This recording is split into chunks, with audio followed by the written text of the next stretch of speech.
Hey Dance Fam, it's your sister in Dance T from Dance Ministry TV. We made it to the fifth element of dance in the Dance Ministry Choreography 2.0 series. Lots of information to cover in this video, so grab a notebook, your favorite snack, and let's get into it. Today we close out the series with the fifth element of dance, space. To quickly recap the series, the four elements of dance that I've covered so far are body, action, time, and energy. In the previous videos, I said that the dancer's body is an instrument of expression, which is capable of performing actions, also known as movements. And actions start and finish within a certain amount of time, exerting various degrees of energy behind movements. I also stated that the dancer is who moves, the dancer's body is what moves, time answers the question of when a dancer moves, and energy answers the question of how a dancer moves. In this video, I'm answering the question of where a dancer moves, and that is in space. We are surrounded by space. Our bodies occupy space. Our bodies need space to move. We share space with other dancers and objects. We form lines and shapes with our bodies to create images in space, and choreography is contained and performed in space. So why is space important in the choreographic process? Two words: visual interest. Visual interest helps to communicate the dance idea as well as create an overall experience for the audience by utilizing visual components to enhance the look and mood of space.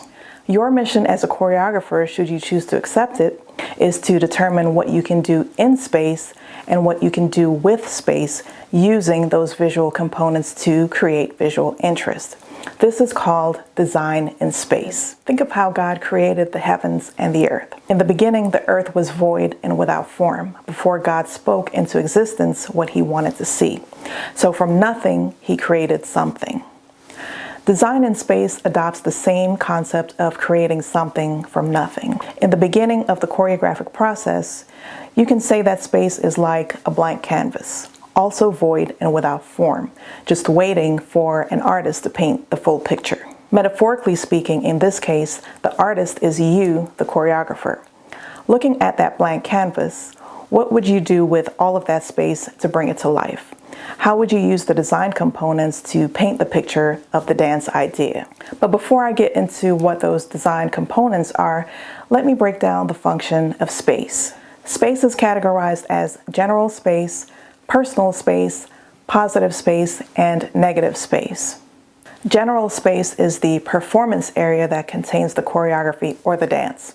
It's the space a dancer or multiple dancers share and perform in and throughout using locomotor and non-locomotor movements. A stage or a dance studio, for example, is considered general space. Or if you're dancing in a church, then the sanctuary or the pulpit area is the general space. Personal space, also known as our kinesphere, is the immediate space surrounding a dancer's body in any direction as far as the limbs can stretch and reach. Dancers minimize the size of their personal space when they perform movements that contract inward, and they maximize the size of their personal space when they perform movements that expand outward. Personal space is also referred to as a dancer's space bubble, and they carry that bubble around with them as they move throughout the general space. If you've ever had someone get so close to you that it made you feel uncomfortable, it's because your personal space was invaded. However, in dance, there are times when personal space is shared with another dancer, for instance, when partnering or lifting is involved in the choreography. The space available for movement outside of the personal space is the general space. Positive space is the space occupied by a dancer's body or body parts in a defined shape. And it's the positive space that brings shapes of the body into focus. Negative space is the unoccupied spaces around and between those defined shapes of the dancer's body or body parts. And it's the negative space that brings the unoccupied spaces around and between the shapes of the body into focus. Now, choreographers have what seem like a dual role when designing space. In the design process, you are both the viewer sitting in the audience and the storyteller composing the dance behind the scene. You must be able to switch hats constantly by putting yourself in the seat of the viewer, visualizing the design of the dance in space from an audience's perspective, and then switching back to the storyteller's perspective to execute the design components behind the curtains. To create visual interest in space, please understand that choreography requires constant changing of its design components by altering the use of shapes, levels, pathways, dimension, direction, relationships, and focus. Here's how each design component plays a part in designing space. Shapes are involved in all movements in stillness and dance, and it's considered actually the strongest spatial and visual component in designing space. The lines that define the shapes of one or multiple dancers' bodies or body parts are either straight, angular, curved, or twisted. The overall shapes formed by one dancer, multiple dancers, or a group of dancers are either symmetrical, as in identical on the left and the right side of the body, or asymmetrical, showing contrast on the left and the right side of the body. Symmetrical shapes appear more uniformed and balanced, while asymmetrical shapes appear unbalanced. The truth is, the audience will not remember every single or every individual shape of the body as dancers move through space, but they will remember the collective effort of clearly defined shapes as an overall expression of the dance idea. Level is the height at which movements are performed in space, or the position of the dancer or dancers with respect to the floor. Movements are performed on three main levels: high, middle, and low. Movements performed at a high level are usually done with the dancer's feet off the ground or arms extended high. Those are movements that are airborne, elevated, defying gravity like jumping, leaping, or going up in releve. Movements performed at the middle level range from walking to lunging to maybe a plie. Movements performed at a low level are close to the ground, such as kneeling, sitting, or rolling. Dancers change and pass through multiple levels as movements are performed in space. So a dancer can go from high to low, high to middle, middle to high, middle to low, low to middle, or low to high.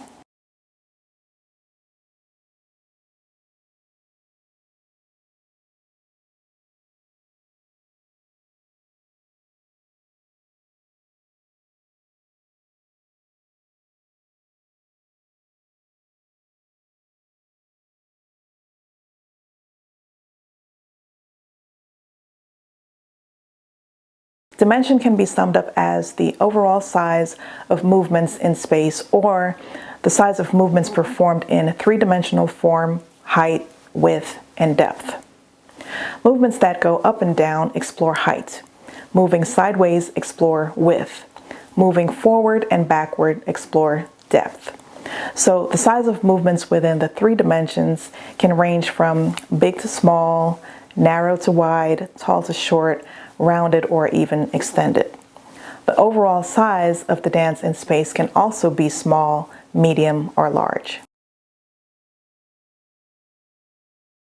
Dancers move through space in forward, backward, sideways, up, down, or diagonal directions.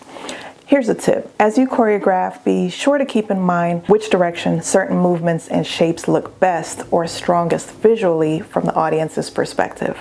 For instance, depending on the choreographic intent, moving forward could visually make a strong statement of advancing, while moving backward could signify retreat.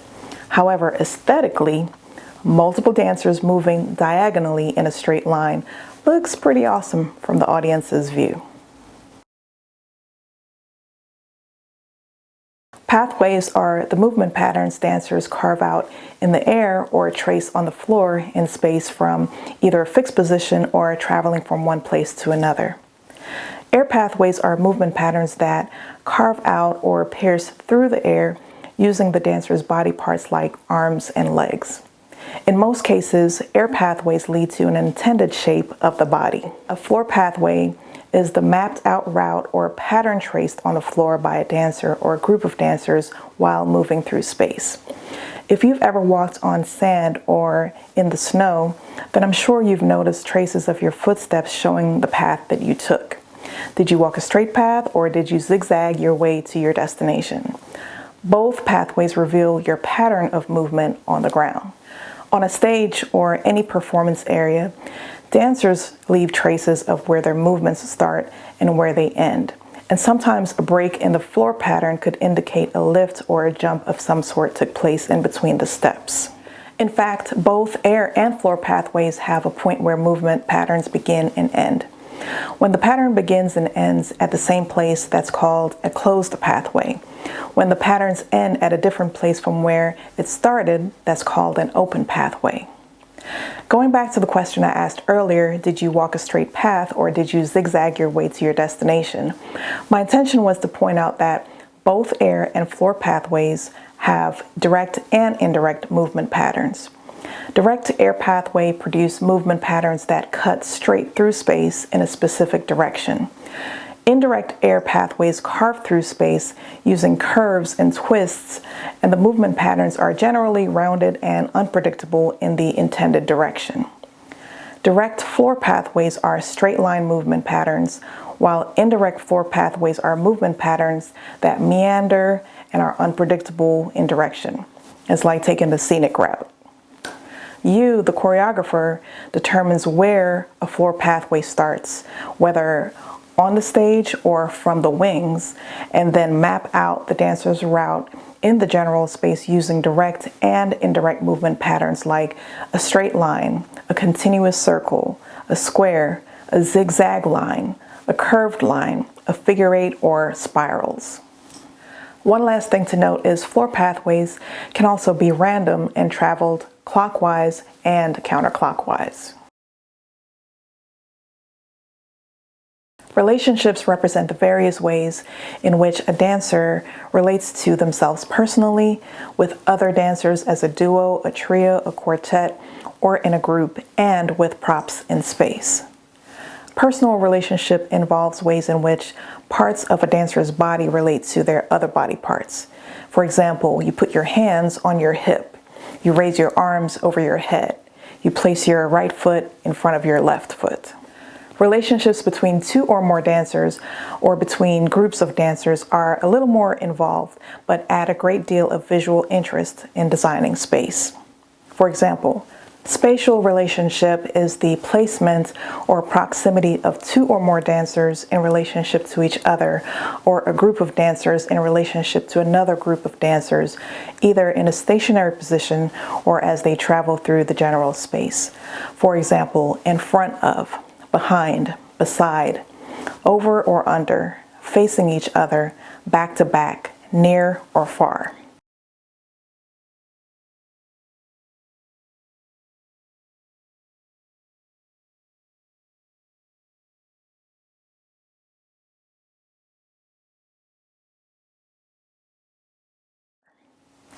Dancers also form spatial formations in relationship to each other, either in a stationary position or while moving through space, such as a single straight line, a double horizontal line, diagonal line, a circle or a double circle, a square, a triangle, a cross, an X, a V.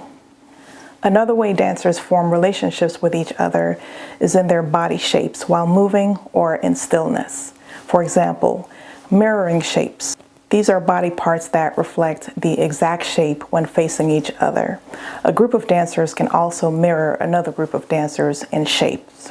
Contrasting shapes, shapes that are opposite to each other. Complementary shapes, shapes that are similar but not necessarily identical to each other. Connecting shapes, when two or more dancers form still body shapes joined by one or more body parts. Dancers also form relationships in the way they move with each other through space. For example, mirroring, when two dancers face each other and perform the same movements. Contrasting, when dancers perform opposite movements, directions, energy, levels, etc. Complementary, movements that are similar but not identical. Shadowing, when one dancer stands behind another dancer and performs the same movements. Connecting, movements that are joined by one or multiple body parts. Counterpoint, when two or more dancers perform independent movements or dance phrases simultaneously, but somehow they fit together. Meeting and parting, when dancers move toward and away from each other. Call and response, when one or more dancers perform a movement first, the call, which is then answered by another dancer or dancers, the response. The movements of the call and response are usually different and varied. Dancers also form relationships through weight sharing and balancing, and that's through counterbalance. That is when two or more dancers use each other to find balance. Supporting, when one or more dancers support some or all of the weight of one or more dancers. Temporal relationships dictates the timing of a dancer's movements in relation to another dancer or other dancers in the dance space. Moving at the same time, in unison, moving faster than or slower than another dancer, moving before or after another dancer. When dancers work with props, their relationship to the prop can be any of the following. They could be inside or outside of the prop, on top or underneath, next to, in front of, or behind.